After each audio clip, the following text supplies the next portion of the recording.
লাউ চিংড়ি করছি। লাউটা কিছুটা কেটে নিয়েছি, আবার কিছুটা কাটছি। জল বসিয়ে দিয়েছি, ওতে নুন দিয়েছি, লঙ্কা দিয়েছি, হলুদ দিয়েছি। এখন লাউটা আমি দিয়ে দিচ্ছি। লাউটা জলে দিয়ে দিচ্ছি। প্রথমে কড়াইতে জল দিয়েছি, তারপর নুন হলুদ লঙ্কা দিয়েছি, জল ফুটে গেছে। এবার লাউটা দিয়ে দিচ্ছি। লাউটা একটু ঢাকা দিয়ে দেব, তারপর লাউটা যে হাফ সেদ্ধ হয়ে যাবে তখন তুলব। লাউটা সেদ্ধ করার জন্য লাউটা দিয়ে দিলাম ঝোলে। এবার আমি লাউটা ঢাকা দিয়ে দিলাম। হলে হাফ সেদ্ধ হওয়ার পরে টমেটো চিংড়ি দিয়ে আবার কষে টষে চিংড়ি মাছটা কেটে নিয়েছি। এখন এই যে আদালিটা ফেলছি, তারপরে ভালো করে ধোবো, নুন হলুদ মাখাবো।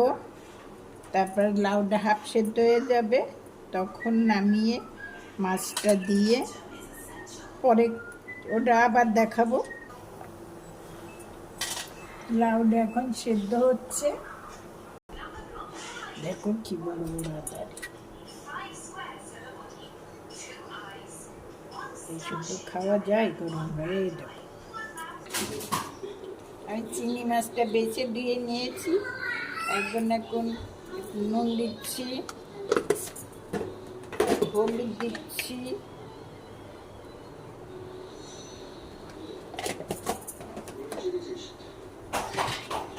তারপরে আমি একটু সরষের তেল কাঁচা তেল দিচ্ছি। অনেকে দেখবে একটু সরষের তেল কাঁচা তেল মাছে মাখিয়ে কড়াইতে দিলে বেশি ফোটে না, মাছটা ভালো হয়। লাউটা এবার হাফ সেদ্ধ হয়ে গেছে, আর হাফ সেদ্ধ হয়ে গেছে। এখন নামিয়ে রাখবো। নামিয়ে রেখে চিংড়ি মাছটা কষাবো।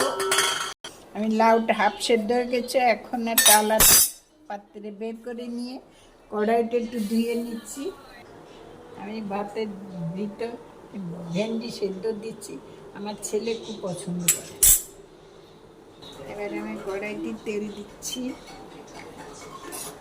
এখন গরমের সময় তো বেশি তেল দিই না, একটু অল্প তেল।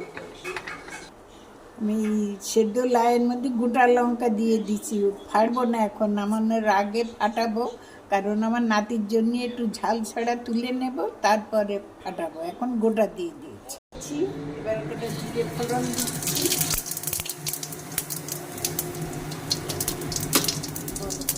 এবার চিংড়ি মাছটা দিয়ে দিচ্ছি তেলে।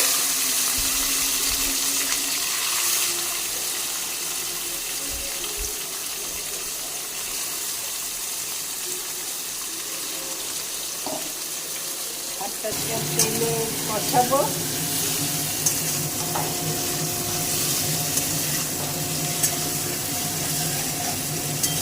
আগেটা করছি, একটুখানি চিংড়ি মাছ কষাবো, ওর ভিতরে একটুখানি সামান্য, বেশি না, অল্প একটু আদা দিলে হবে। আবার আপনাদের না দিতে ইচ্ছে করলে নাও দিতে পারে। আদাটা দিলে কি হয়, তরকারিটা মূলায়ন হয়ে গেল।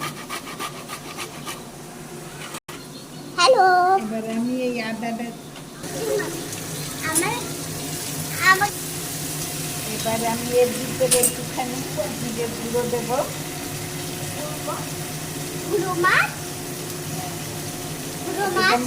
জিরে গুঁড়ো দিচ্ছি, একটু ধনের গুঁড়ো দিচ্ছি। ধনের গুঁড়ো দিচ্ছ, অল্প কি দিচ্ছ? তারপরে সামান্য একটু চিনি দিচ্ছি। চিনি, ওই সামান্য চিনি না, ওইটা চিনি আছে। তারপরে এটা সব মিলে একটু ভালো করে কষাতে হবে। সুন্দর করে কষালে ভালো একটা গন্ধ বেরোবে যখন, তখন লাউটা দেবো। লাউটা দিয়ে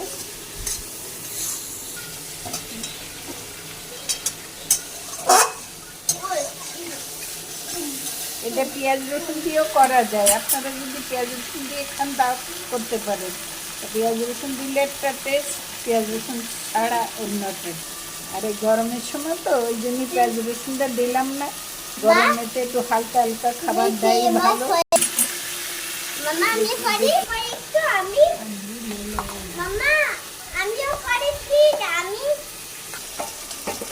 চিংড়ি মাছ রান্না করাটা ভালো হয়েছে তো দেখো। এবার চিংড়ি মাছটা কষা হয়ে গেছে, কি সুন্দর একটা গন্ধ বেরিয়েছে, টের পাচ্ছ তোমরা। এখন এর ভিতরে লাউটা দিয়ে দেবো, লাউটা দিয়ে দিচ্ছি। লাউটা দিয়ে দাও বা দেখো না লঙ্কা আছে। কেন আমার একটু রান্নাটা বেশি কেন দেখো লঙ্কা একটু লোক বেশি তো। লঙ্কা। হ্যাঁ, এবার লাউটা দিয়ে দিয়েছি, কিছু সময়ের জন্য একটু ঢাকা দিয়ে রাখছি। এই কিছু সময়ের জন্য ঢাকা দিয়ে দিলাম, ঝোলটা কমে যাবে, মাছ দিয়ে লাউ দিয়ে বেশ মাখা মাখা হবে। নামানোর আগে একটুখানি সামান্য একটুখানি ঘি দেব। দেখি এবার কতটা জল টানলো, এখনো টানেনি, আরো হবে। আমি লাউটাকে একটু এপাশ ওপাশ করে দিলাম, দিয়ে আবার ঢাকা দিচ্ছি। আর আমি এবার তুললাম, তো দাঁড়াও বললাম, লাউটা সেদ্ধ হয়ে গেছে। এখন এই ছেলে সব মিলিয়ে বেশ সুন্দর করে লাউ চিংড়িটা যে সুন্দর কালার এসছে। এই যে গোটা গোটা লঙ্কা আছে, যে লঙ্কা খাবে সে একটা ডলে ডলে খাবে ভাতের সঙ্গে। লাউ চিংড়িটা এখন একটা পাত্রে ঢেলে নিচ্ছি। সুন্দর কালারটা এসে দেখুন, সুন্দর ভালো স্মেল। চমৎকার লাগবে সাদা ভাতের পরে। ইলিশের তো